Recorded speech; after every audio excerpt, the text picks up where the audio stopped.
History often tells us that Rome stood alone, but the truth is far more complex and vast. Deep within the wetlands of the Mekong Delta lies a city that connected the ends of the earth.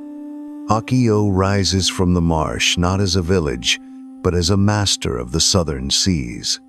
While legions marched across Europe, merchant ships docked here carrying gold that bore the face of Caesar. This was the crossroads where the silk of the north met the spices of the distant west. Wooden piles support a labyrinth of canals that turn the water itself into the streets of the city.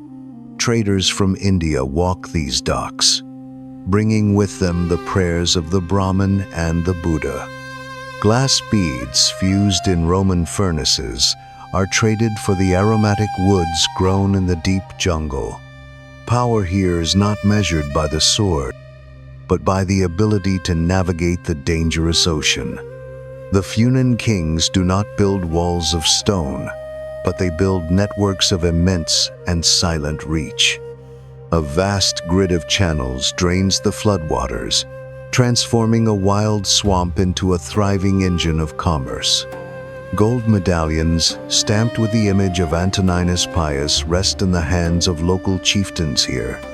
This city proves that the ancient world was woven together by threads of silver, wind, and ambition. Ships wait for the monsoon winds to turn, their hulls heavy with ivory, pearls, and precious tin. Artisans in bamboo workshops craft jewelry that rivals the finest work found in the markets of Alexandria. There is no single emperor who rules this coast, yet its influence touches the farthest known empires. While the Han dynasty secures the north, this port quietly commands the southern gate of all trade. It is a civilization built on the fluidity of water rather than the rigid permanence of rock. Knowledge of the stars guides captains through storms that would shatter the fleets of lesser nations today. Mirrors of polished bronze reflect faces that have traveled thousands of miles to seek fortune in this port. The rhythm of life is dictated by the arrival of foreign sails and the changing of seasons. Seals carved with Sanskrit script mark crates of goods, destined for palaces that the merchants will never see. This is a place where cultures collide gently, merging to create something entirely new and profoundly rich.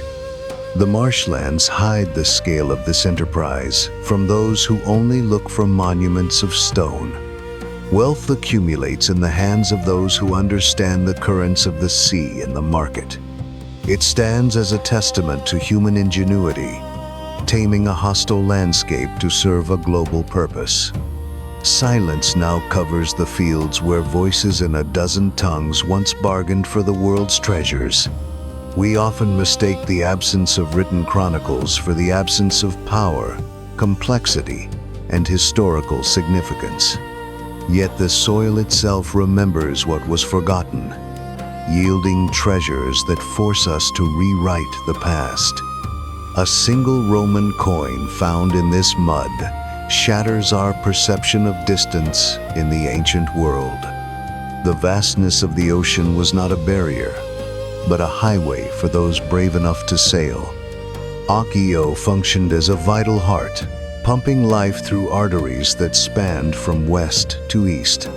Its legacy is not recorded in great epics, but in the quiet continuity of maritime exchange routes.